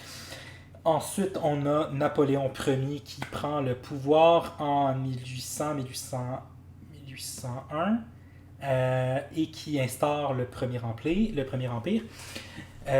Par la suite, on a la Deuxième République. Donc la Deuxième République, c'est en 1816, si je ne me trompe pas. Et on y met fin par le Second Empire qui vient donc à ce moment c'est Louis-Napoléon Bonaparte ou Napoléon III qui devient le souverain Napoléon III en fait. Il était président de la République française et il devient ensuite donc l'empereur, le nouvel empereur. Par un coup d'État, comme Napoléon Ier. Donc, il succède à la Deuxième République. Il y a une première partie qui est qualifiée d'empire autoritaire, qui s'étend globalement jusqu'en 1860, 1852 à 1860. Il s'oppose à la seconde, dite de l'empire libéral, s'étalant globalement de 1860 à 1870. Qu'est-ce qu'on veut dire par empire libéral? Fait des concessions limitées à l'opposition libérale afin de donner un second souffle au régime impérial et saper la base des mouvements révolutionnaires et autres mouvements politiques républicains ou royalistes qui se renforcent durant toute la période. Le régime demeure toutefois autoritaire et césariste. C'est drôle ça, une comparaison avec César. Avec une répression contre les opposants, le recours au plébiscite et la pratique des candidatures officielles lors des élections jusqu'en 1870. Donc en fait, c'est pas vraiment pas autoritaire. Je veux dire, c'est clairement autoritaire, pas très libéral. Je veux dire, probablement que c'est comme on va calmer les bourgeois, notamment, mais pas vraiment le peuple. Le peuple, on continue d'y péter la gueule. Donc là, ensuite, mais la déclaration de guerre à la Prusse le 19 juillet 1870 et surtout la défaite de Sedan provoque la chute du régime impérial, la proclamation de la République le 4 septembre 1870. Déjà, les communes, c'est à quelle période? On est dans quelle période exactement? La première commune est celle de Lyon, où la nouvelle République est proclamée en avance sur Paris. Donc en fait, cette commune, elle annonce justement l'établissement de cette nouvelle République, de la Troisième République. Elle dure jusqu'en janvier de l'année suivante, avant de reprendre de mars à avril. Elle est suivie par celle de Marseille, mise en place le 31 octobre 1870 et présidée par Adolphe Joseph Carcassonne. Blablabla. Donc, de ce que je comprends, c'est que le passage entre le Second Empire et la Troisième République, il ne s'est pas fait du jour au lendemain. Hein? Un peu comme la Révolution française. On dit toujours que la Révolution française, ça commence en 1789. Mais dans les faits, la Révolution française elle se poursuit en fait jusqu'en 93, hein, jusqu'au au découronnement de Louis XVI et Marie-Antoinette et en fait leur décapitation. C'est un processus qui est progressif. C'est pas parce que tu te déclares que c'est la Troisième République que c'est magiquement le cas et que les gens retrouvent leurs droits et que personne va se battre pour conserver le pouvoir. Donc de ce que je comprends, les communes, c'est ça en fait, c'est de dire on en a marre du fucking empire du Second Empire, de Napoléon III, et on veut une nouvelle république. Hein, c'est ce qui est écrit ici. Hein, donc, ils vont déclarer la nouvelle république en avance sur Paris. Hein, et ça survient à la suite de la défaite de Sedan, qui a lieu sous l'empire libéral donc de Napoléon III. Et du coup, ce qu'on voit, c'est qu'il y a un peu partout dans le pays, il y a des insurrections, des communes qui se forment. Donc, des communes, en fait, le principe, c'est qu'on barricade un endroit. Donc, bref, beaucoup de soulèvements. Dans le fond, à Sédan, justement, Napoléon III, il est défait, mais il est aussi capturé. Donc, il n'y a plus d'empereur. C'est un peu pour ça. Donc, c'est un petit peu le bordel, j'imagine. Donc, invasion du palais Bourbon, blablabla, foule d'émeutiers. La République est proclamée le 4 septembre par Léon Gambetta depuis l'hôtel de ville de Paris. Des événements similaires se déroulent dans plusieurs villes de France, notamment Lyon et Marseille, et même aux Antilles. Un gouvernement de la défense nationale est constitué avec à sa tête le général Trochu, gouverneur militaire de Paris, dont de la nomination vise aussi à obtenir le ralliement de l'armée. Ils sont également membres de ce gouvernement. Donc, voilà, résumé. Napoléon III fait un coup d'État. Il prend le contrôle du pays pendant 30 ans, 20 ans, je ne sais plus. Plus que ça. 52 à 70, du coup. Donc, 20 ans, 18 ans. Il prend le contrôle pendant 18 ans. Et ensuite, il va à une bataille et il est capturé. C'est un petit peu le bordel. Il y a une espèce de trou qui s'est fait. Les révolutionnaires en profitent pour prendre d'assaut divers endroits, notamment le palais Bourbon, qui est à Paris, là, c'est cette chose-là, et qui vont déclarer ensuite la Troisième République. Troisième République, qui est celle qui a duré le plus longtemps, en fait. Je ne sais pas si elle a été détrônée par la cinquième, mais 70 ans. Donc jusqu'en 40, quand les nazis décident donc de prendre le contrôle de la France. Par la suite, on a la 4e République, qui est grosso modo l'espèce d'après-guerre là, sous comment il s'appelle, Général de Gaulle. Et ensuite, aux années 60, je pense, que la 5e République est proclamée. Donc, je connais vaguement mon histoire. Mais bref, ce que je sais, c'est que la 3e République, ben, ça a mené aussi à la 4e, puis ensuite à la 5e. C'est ça la France. En tout cas, en 2021, la France, c'est la République. Jusqu'à preuve du contraire. Puis qu'on soit d'accord ou pas avec ça, avec le système républicain, le fait est que la France, en ce moment, c'est une république, et donc ce qu'on devrait célébrer, ben, c'est l'histoire de cette république, et non pas l'histoire des opposants de cette république. Puis c'est pour ça que c'est vraiment, vraiment fucking absurde de dire, genre, on devrait célébrer Joe Blow que c'est un grand militaire, puis qu'il fait partie de l'histoire de la France, ce grand homme, hein. Mais il faudrait pas célébrer les communes parce que c'est une gang de petits cons qui ont décidé de foutre le bordel, de foutre le feu. Je suis désolé, mais ce n'est pas ça, les communes. Les communes, c'est ce qui fait qu'en ce moment, tu as fucking le droit de vote. Genre, fait que ferme ta gueule. Genre, pour moi, là, c'est pour vrai, là, je veux dire, je trouve toujours un peu ça bizarre là, de faire des rapprochements avec la Seconde Guerre mondiale, mais je trouve pas de meilleur comparatif, puis je pense que c'est quand même un comparatif qui est pertinent, parce que pour moi, c'est un peu l'histoire qui se répète. Parce que, encore là, je comparais Hitler à Napoléon, mais c'est un peu comme si on décidait de célébrer les nazis plutôt que de célébrer la résistance. Je veux dire, la résistance, on la célèbre. Puis, c'était quand même des gens qui foutent un peu le trouble, qui mettent le feu, puis qui tuent des gens, puis que, tu sais, genre, ils pourraient pas se calmer, là, les résistants. Pourtant, on les célèbre, on dit pas que c'est des merdes, puis on les ridiculise pas. Puis les gens de la commune, ben, c'est un peu le même principe.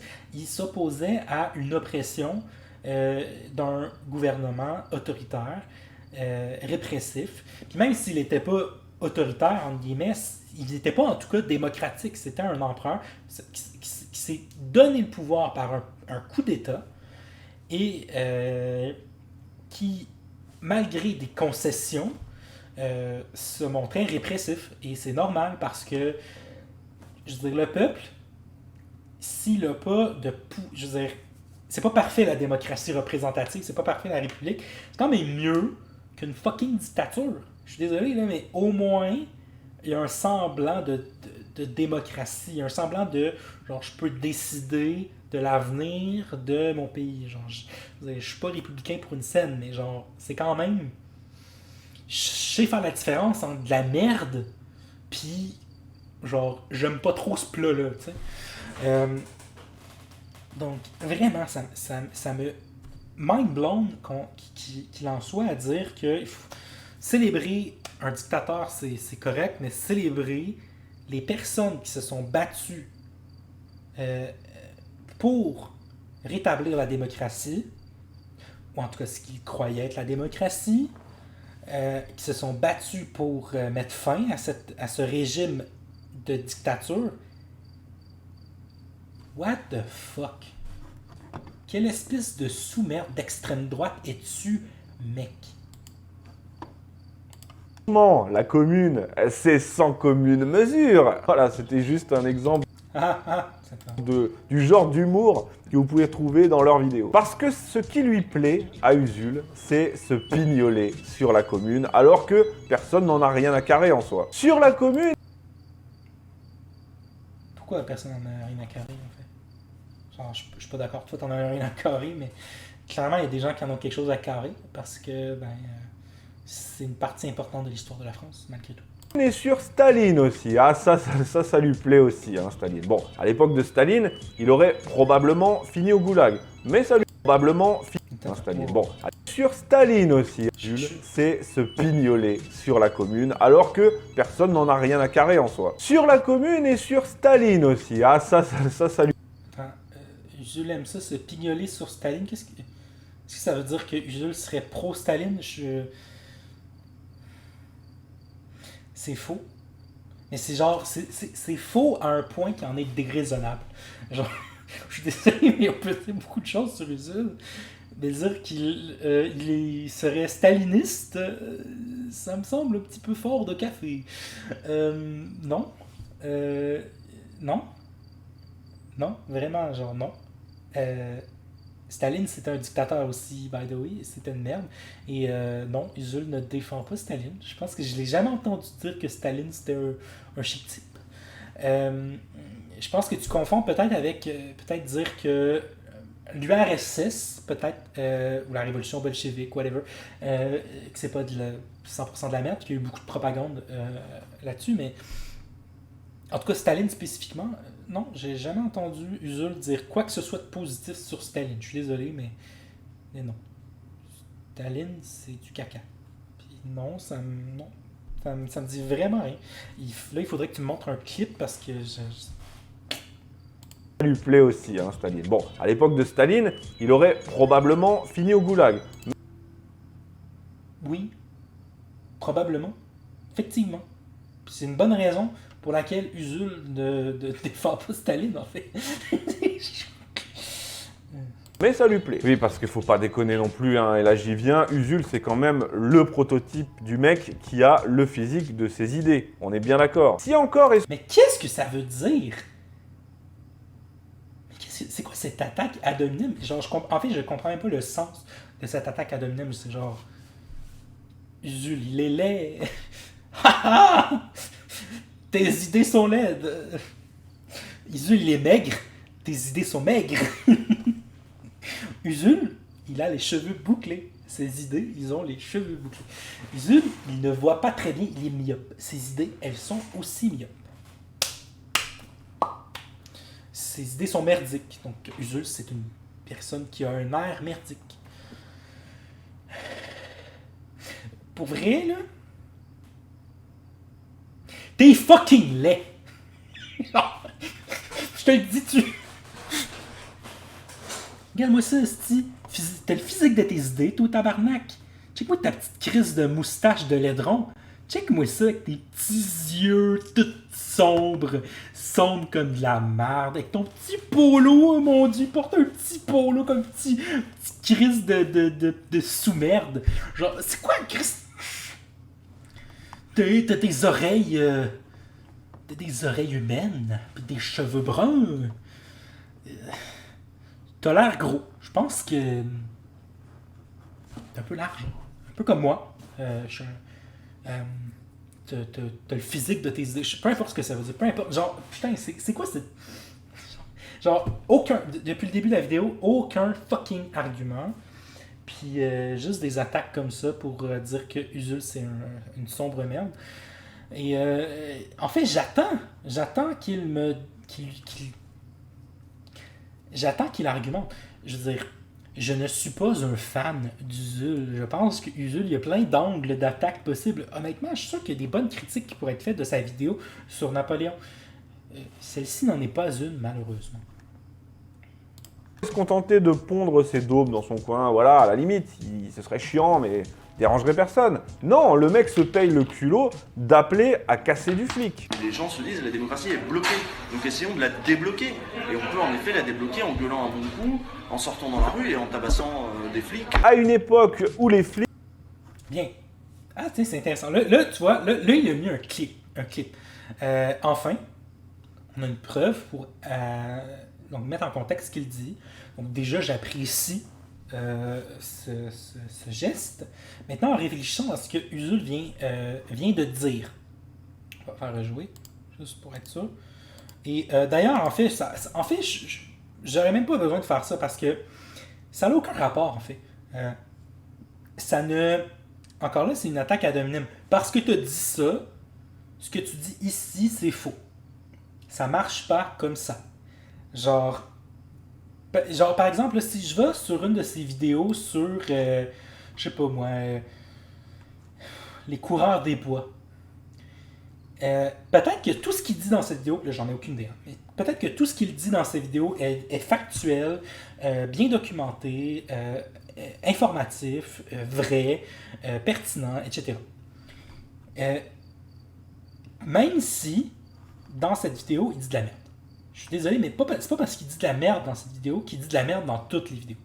Donc, même si on part du principe que Usul a dit quelque chose avec lequel il n'est pas d'accord, ça ne veut pas dire que cette vidéo, spécifiquement sur Napoléon, il dit de la merde.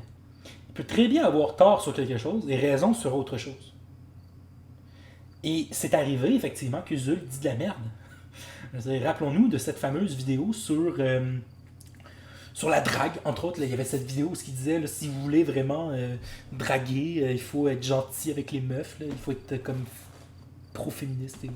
Genre, c'était une espèce de conseil de drague à la Usul. Ça, c'était un petit peu cringe. Et sinon, il y a aussi, je me rappelle, sa vidéo sur le rap français où il interviewait juste des rappeurs blancs urbain chic, là, tu sais.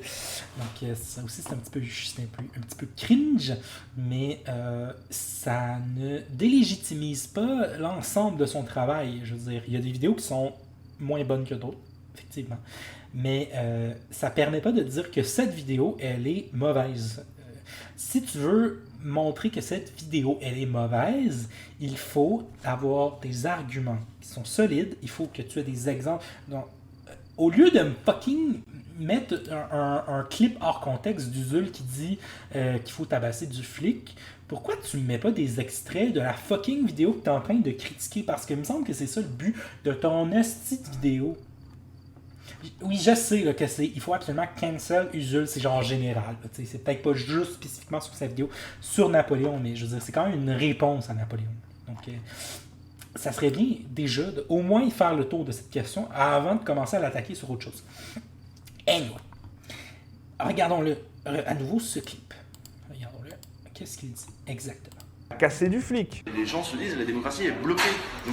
Ok, donc déjà, les gens se disent la démocratie, elle est bloquée. Ce que ça veut dire, c'est que les gens, déjà c'est très général, c'est très non spécifique. Il y a des gens qui se disent que la démocratie, elle est bloquée, c'est-à-dire que la démocratie, telle qu'on la connaît en ce moment en France, c'est-à-dire avec un système électoral qui fonctionne par vote, avec un système parlementaire, tout le tintouin, elle ne fonctionne pas. Et du coup, si elle ne fonctionne pas, il faut une autre solution. Hein? Je veux dire, parce que là, pour l'instant, le problème avec la démocratie, c'est que on va nous dire que le seul canal officiel, c'est le vote. Et du coup, il suffit que, par exemple, on mette des candidats de merde pour que, finalement, la démocratie, elle se plante la gueule solide. C'est un peu comme si je vais dans un buffet, tu sais, on me dit que je vais avoir le choix de manger ce que je veux. Je vais dans un buffet, là, j'arrive dans le buffet, puis tout ce qu'il y a, c'est du fucking spaghetti puis de la pizza. Mais moi, j'ai pas envie de manger du spaghetti puis de la pizza. Qu'est-ce que je fais? J'ai envie de manger du poisson, mais il n'y a pas de poisson. Qu'est-ce que tu veux que je te dise? C'est un buffet, mais avec 2 crises de choix.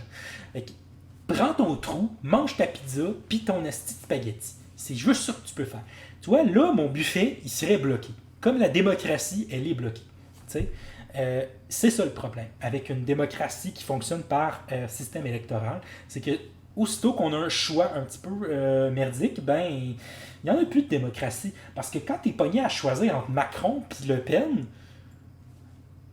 t'es comme, là c'est plus juste la pizza puis le spaghetti, là, c'est que tu vas dans un buffet puis on t'offre de manger de la marde de cochon ou de la marde de poule.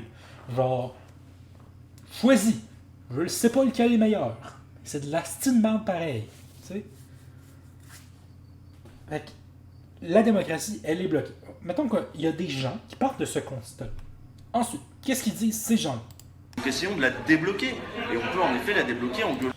On essaye. Donc ces gens se disent, ces gens qui disent la démocratie elle est bloquée, se disent essayons de la débloquer. Il est possible de la débloquer. Essayons de la débloquer. Une alternative. Un bon coup, en sortant dans la rue et en tabassant des flics. En sortant dans la rue. Donc en fait, je vais juste le réécouter parce que je manque des bouts. Débloquer. Et on peut en effet la débloquer en gueulant un bon coup, en sortant dans la rue et en tabassant des flics. Donc, en gueulant un bon coup, en sortant dans la rue et en tabassant des flics. Et, bon, déjà, quand il dit ça, si on prend le contexte de la phrase au complet, il dit il y a des gens qui se disent ça. Puis après, on peut argumenter que Usul pense ça lui-même, peut-être, peu importe. Genre, ça reste que dans sa phrase en tant que telle, il n'est pas en train de dire qu'il faut tabasser des flics.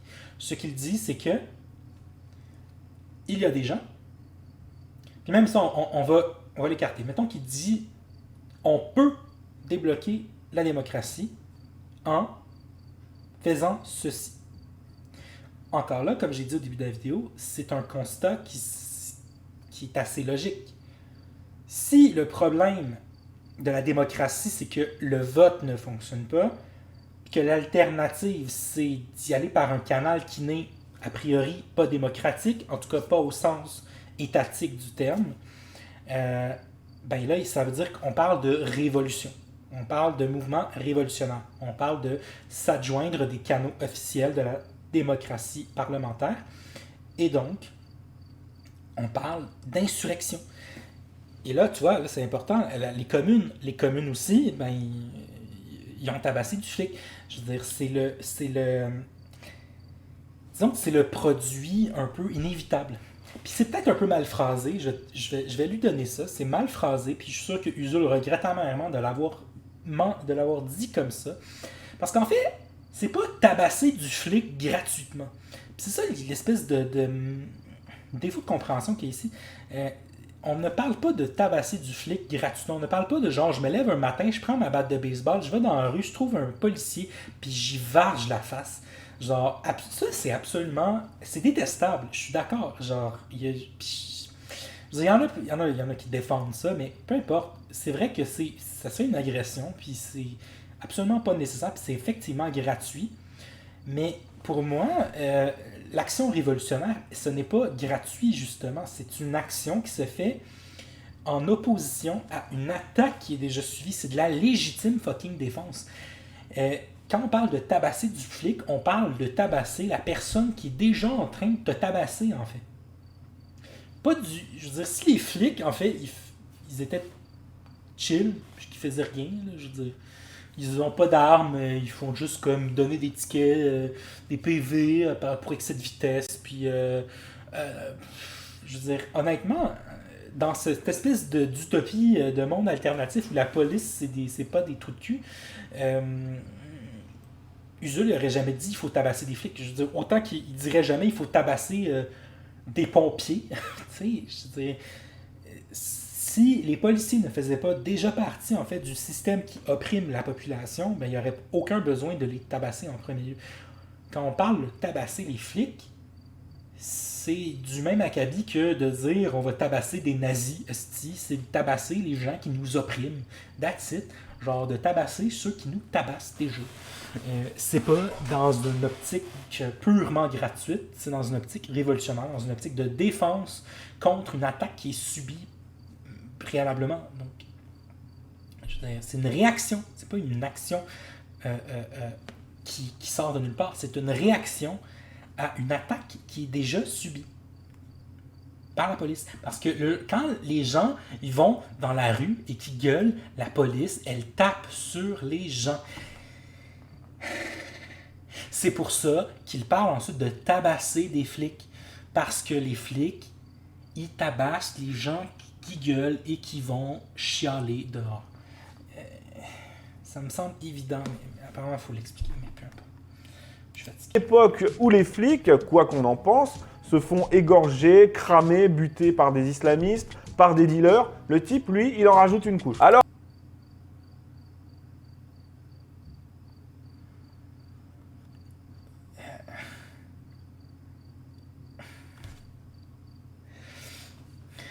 donc c'est vrai qu'il y a des meurtres sur des policiers. Je pense quand même que c'est quelque chose d'assez rare et d'assez marginal et oui, effectivement, répréhensible et pas génial. Mais on me fera pas croire que les fucking flics, c'est comme une espèce de population marginalisée. Je suis désolé, mais si t'as pas envie de courir le risque de mourir, ben, ne sois pas flic, c'est tout. C'est pas la même chose que comme... Tu sais, je veux dire, oui, ok, tu veux pas te faire tabasser par les flics, va pas dans les manifestations. C'est pas le même principe parce que, je veux dire, tu vas dans les manifestations pour défendre tes droits parce que, d'une façon ou d'une autre, tu subis une violence. Une violence qui est peut-être différente, qui est peut-être pas physique, qui est peut-être économique, qui est peut-être sociale, etc., mais institutionnelle. Peut-être que là, tu prends le risque d'aller te faire tabasser par les flics, effectivement, pour obtenir mieux, peut-être. Mais, je veux dire, les policiers, c'est pas une classe sociale, genre, t'es comme, tu décides d'être policier, genre, assume, mec. Puis c'est faux de dire que, genre, les policiers, c'est pas, ils sont pas plus attaqués que les manifestants, par exemple. Les manifestants, eux autres, ils meurent aussi, ils se font aussi péter la gueule solidement. On en parle d'eux. Pourquoi tu focalises sur les policiers? Mais bon. Honnêtement, pour moi, à ce moment-là, c'est un petit peu hors sujet parce que on s'écarte de Napoléon. alors que, comme je l'ai dit, il fait 28 kilos tout mouillé, que c'est les flics qui garantissent en soi, de fait, sa survie biologique, et c'est sans... Selon qui? What the fuck, les flics garantissent la survie de Usul? Alors, si les flics sont pas là, il y a des gens qui vont se garrocher chez lui, ils vont le poignarder. Non. Je pense que c'est faux. Je pense que les gens, en général, ils vont pas juste tuer des gens au hasard. Donc, certes, ça arrive, et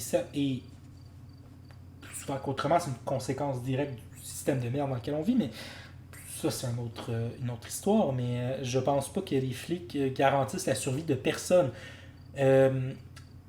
Genre, si je veux tuer mon voisin, je vais pouvoir le tuer avant que la police arrive, en fait. That's the problem. Genre, les policiers ne nous protègent pas vraiment. Je veux dire, oui, il y a des occasions où ils nous protègent, puis ok, tant mieux, là, mais je veux dire, la majorité du temps, je suis désolé, mais non, c'est pas vrai que ma vie est en danger parce qu'il n'y a pas de flics. Quand je suis... je veux dire, il n'y a pas de flics là, en ce moment autour de moi. Personne qui me protège activement. Si quelqu'un décide d'entrer chez moi et de me tuer, ben il va pouvoir me tuer. Je veux dire, la police ne va rien pouvoir faire à ça. Ils vont pouvoir pourchasser le criminel peut-être après, mais... puis...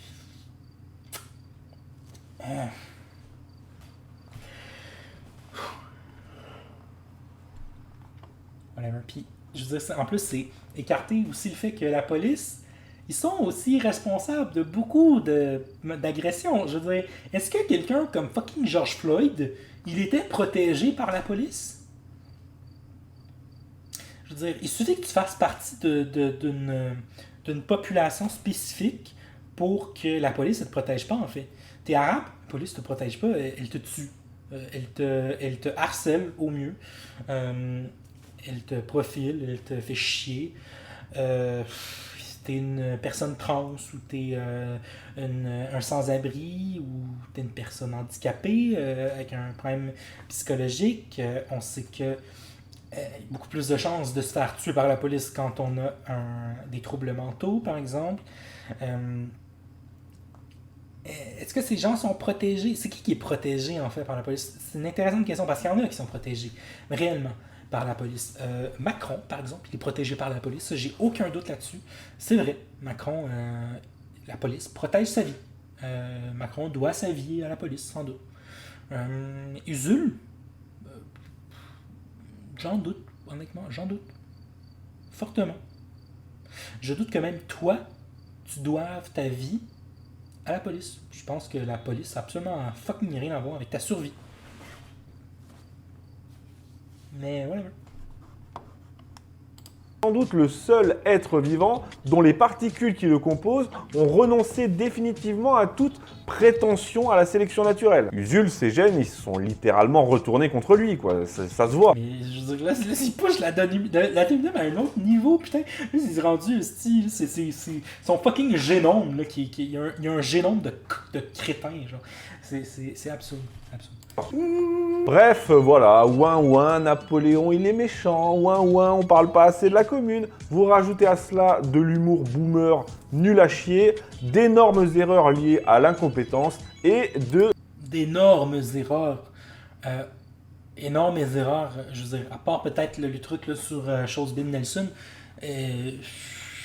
énormes erreurs. Il aurait fallu, honnêtement, pour me prouver qu'il y a des énormes erreurs, il aurait déjà fallu que tu me présente des arguments solides pour, disons, debunk. C'est ça que tu disais au début. Tu voulais debunker la vidéo du Zul, mais debunk-la avec des preuves, tu sais. Je pense que encore là, c'est un petit peu absurde de dire que il y a d'énormes erreurs dans la vidéo du Zul. l'idéologie. Voilà, vous avez une belle vidéo d'Usul pour Mediapart. Comme disait De Gaulle, la grandeur ne se marchande pas. Et bien ça, la grandeur, le concept même de grandeur, de génie, de gloire, ces gens-là, ils sont incapables de le concevoir. Napoléon disait... En fait, non. C'est là que tu fais erreur, jeune garçon.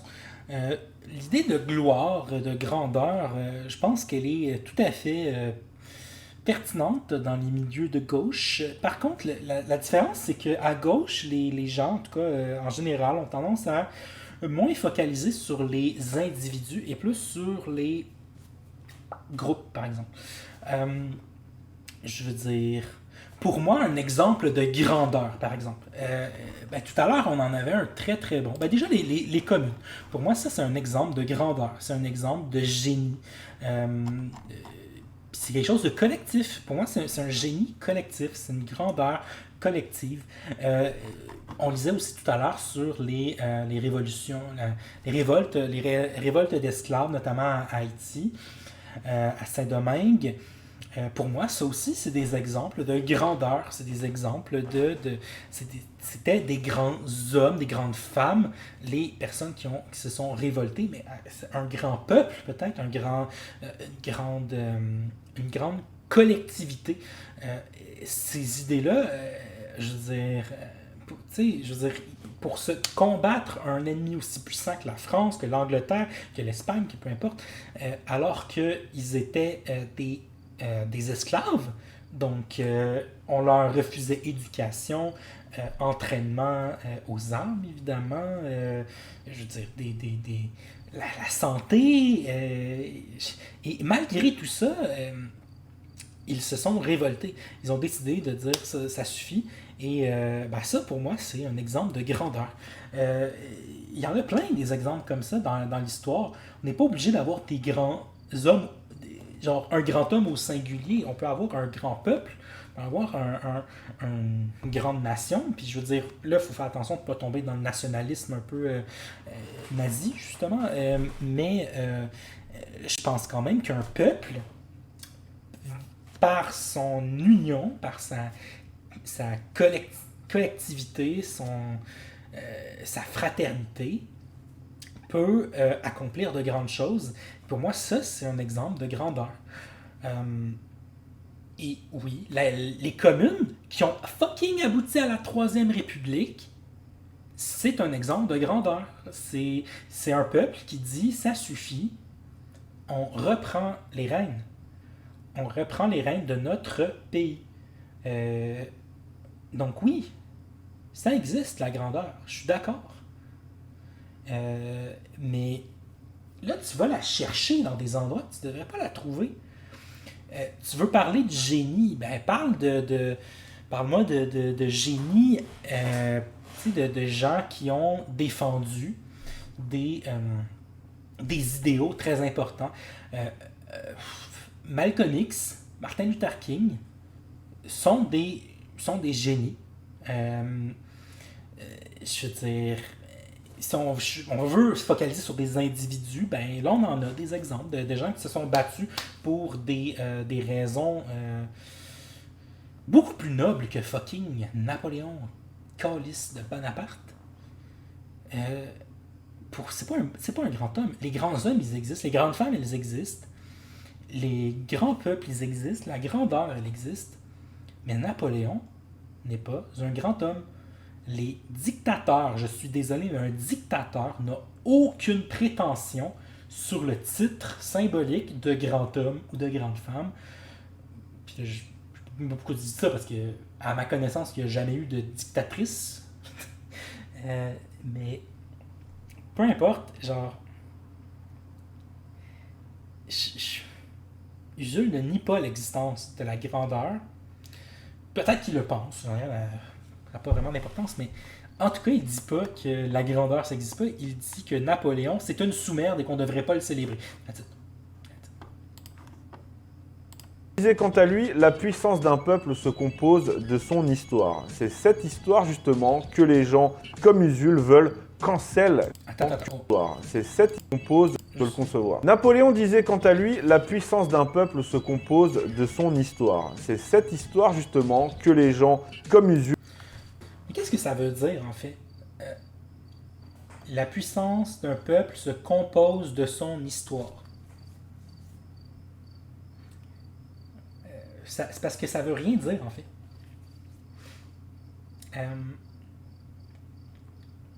C'est quoi se compose de son histoire? Oui, effectivement, je veux dire, se compose de son histoire, ça veut dire que l'histoire fait partie de la puissance. Mais en quoi ton histoire te rend puissant?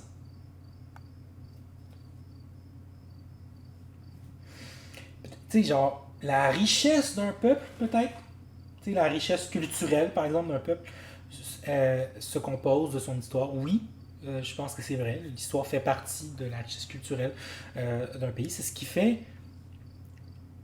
L'histoire, c'est ce qui fait qu'est-ce qu'on est maintenant, hein, je veux dire. Que ce soit l'histoire d'un pays ou l'histoire d'une personne, tout ce qui vient avant, c'est ce qui va te forger. La République d'aujourd'hui en France, ben, on la doit à des décennies, des siècles et des siècles de changements très radicaux, de mouvements sociaux très très radicaux aussi. Donc, oui, ok. Donc, oui, l'histoire c'est important. Je pense que personne ne le nie de toute façon. Et mais c'est quoi la puissance d'un peuple se compose de son histoire? En quoi ça te rend puissant? C'est quoi la puissance? Est-ce qu'on parle d'une puissance militaire, d'une puissance symbolique, d'une puissance... de quoi on parle en fait? De quel type de puissance? Je suis désolé, mais déjà le concept de puissance est un peu merdique. Je veux dire, c'est quoi est-ce que ça existe un peuple faible? En tout cas, si on veut parler de puissance d'un peuple, moi je pense que les communes, c'est déjà plus pertinent. C'est-à-dire, puissance d'un peuple. Peuple.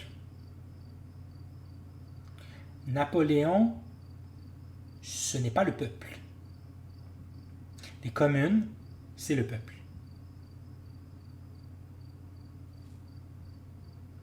La puissance d'un peuple.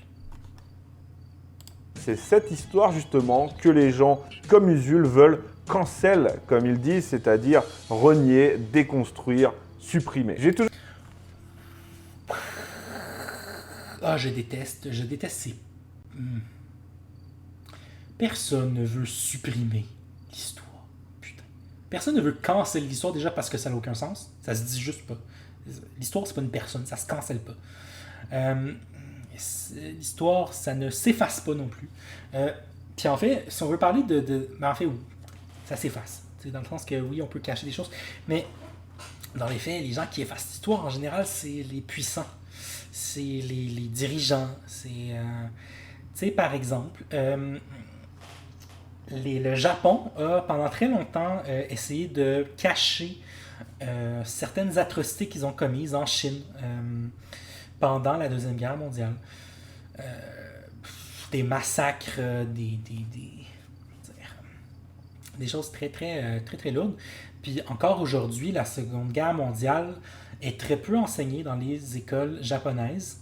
Puis je veux dire, je prends le Japon parce que c'est le premier exemple qui me vient en tête, mais des exemples comme ça, il y en a partout. Je veux dire, aux États-Unis, bien évidemment que c'est leur histoire par rapport au peuple noir, mais aussi par rapport aux Japonais. Tiens, les camps d'internement japonais sont un petit peu balayés sous le tapis, donc on dirait que ça, de plus en plus ça a l'air d'être discuté, mais pendant longtemps c'était un petit peu tabou.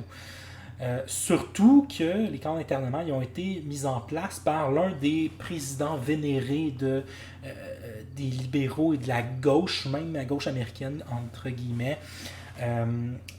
Franklin Delano Roosevelt, qui est l'homme derrière le New Deal, qui est un homme qui était relativement progressiste, on va dire, mais qui a quand même fucking créé les camps d'internement pour Japonais. Donc c'était un progressiste fucking raciste. Donc va te faire foutre, Franklin Delano Roosevelt. D'ailleurs, une autre personnalité qu'il faudrait arrêter de vénérer, chers Américains. Mais donc du coup, oui, c'est vrai que l'histoire elle peut être un peu camouflée. Je pense pas qu'elle peut être effacée complètement. Parce que de toute façon, les historiens ils finissent par tout déterrer. Je veux dire, on connaît des choses sur ce qui s'est passé à Pompéi en moins quelque chose. Tu sais, comme... genre, je suis pas sûr que ça s'efface vraiment l'histoire. Là. Il y a tout le temps des traces quelque part, surtout à notre ère. Comment tu veux effacer l'histoire, là? Je veux dire, tu penses-tu qu'il y a quelqu'un qui va aller sur fucking Wikipédia supprimer la page de Napoléon, genre, avec de retour 5 secondes plus tard, là? Comme ça n'a aucun sens de dire qu'on va effacer, qu'on veut effacer l'histoire. Surtout pas des gros pans aussi profondément ancrés dans la culture populaire que fucking Napoléon. C'est impossible, même si on voulait supprimer Napoléon, ça serait impossible. Je suis désolé, ça serait impossible. Mais du coup, est-ce que c'est ce qu'on veut faire? Ben non.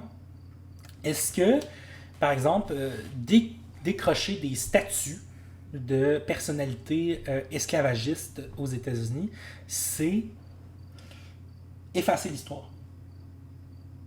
Alors que, en général, les discours qui entourent ces personnalités-là disent mettez-les dans des musées. Ces statues-là, elles ont peut-être leur place dans un musée dédié, par exemple, à l'esclavage. Je veux dire, oui, ça fait partie de l'histoire, mais d'une façon ou d'une autre, même si on se débarrasse des statues ou qu'on arrête de célébrer des gens, ça ne veut pas dire qu'on efface l'histoire. Est-ce qu'on a cancel Hitler? Parce qu'il me semble qu'il n'y a pas de statue d'Hitler. Il me semble qu'il n'y a pas de célébration des nazis. Puis il me semble quand même qu'on en entend beaucoup parler. Il me semble qu'il y a vraiment beaucoup de films sur les nazis et sur Hitler. Comment on peut, avec un esprit sain, prétendre que on efface l'histoire d'une quelconque façon? Ça me semble vraiment crétin. Ça me semble vraiment crétin. Je suis désolé, c'est...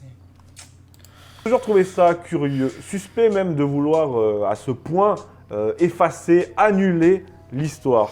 Surtout quand on a la chance. C'est pas ça qu'il veut. Il veut juste qu'on arrête de célébrer fucking Napoléon. C'est tout, man. Genre, il va exister quand même, Napoléon. Sa page Wikipédia va être encore là. On va encore avoir des fucking peintures, des statues de lui dans les musées. Puis on va encore en parler dans les livres d'histoire. C'est juste on va arrêter de dire hey, youpi, Napoléon, il est trop cool. Super d'avoir rétabli l'esclavage puis d'être un gros truc de merde. Genre, c'est tout, là. Je veux dire, même si on se met à dire que Napoléon c'est une merde, ben Napoléon il existe encore. Il est encore dans les livres d'histoire parce qu'il l'a supprimé. L'honneur d'avoir une si belle histoire comme la nôtre. Bon, la bonne nouvelle, c'est que c'est clairement pas sa vidéo bidon qui changera quoi que ce soit à la lourde histoire de France. Et comme Effectivement, tu as tout à fait raison. Je pense pas que sa vidéo va changer quoi que ce soit. Je pense pas que c'est le but de toute façon. j'ai pu le lire, ce sera la conclusion dans les commentaires d'une Urshi de Napoléon Bonaparte, que je vous invite vivement à rejoindre. Je cite « Napoléon sera encore célébré dans un siècle. Usul, dans 15 ans, il ne sera reconnu. » Ah, mon...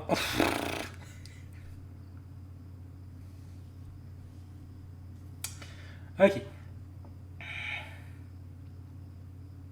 Donc déjà, ouais. Déjà, je suis désolé, mais ça se termine sur quelque chose de tellement transphobe que...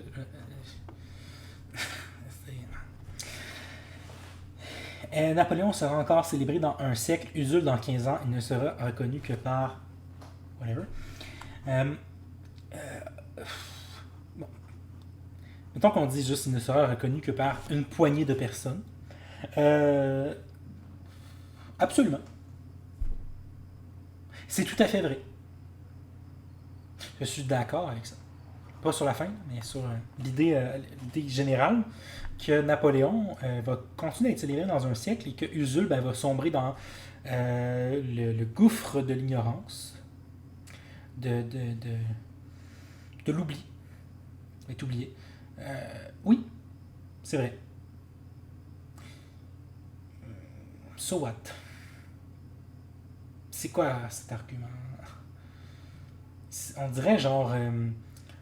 tu peux pas critiquer genre... tu sais, genre, tu critiques cette œuvre, mais cette œuvre va encore être regardée dans 100 ans, puis toi, tu vas être mort et personne va se souvenir de toi. Donc, tu peux pas dire que ce film est mauvais. Si on part de là, honnêtement...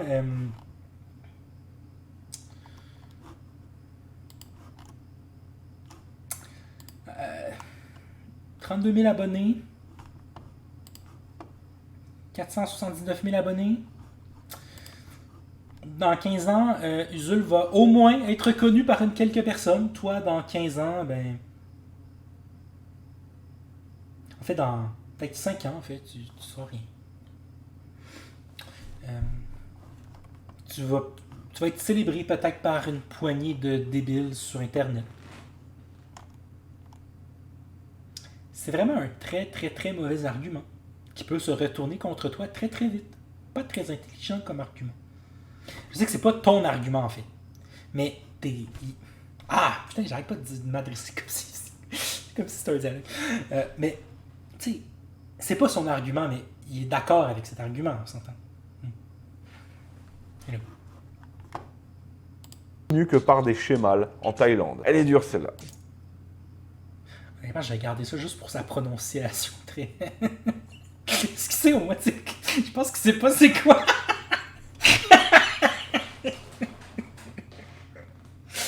Ouais.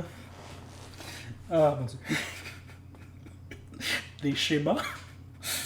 Ouh, elle est dure, mais méritée. Donc au final, il n'y a pas besoin de cancel Usul, quoi. Alors, Usul, que ce soit biologiquement comme intellectuellement, il va se cancel tout seul dans quelques années. Et puis voilà, on n'en parlera plus. On ne récolte que ce que l'on sème, comme dit le proverbe.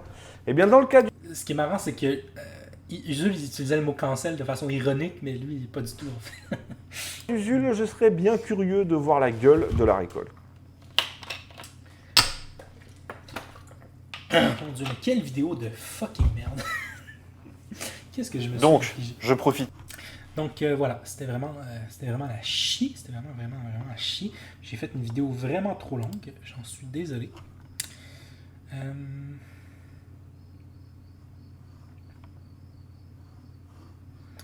Donc voilà, je vais m'arrêter là. Merci d'avoir regardé mon opinion de merde sur une vidéo de merde et à bientôt.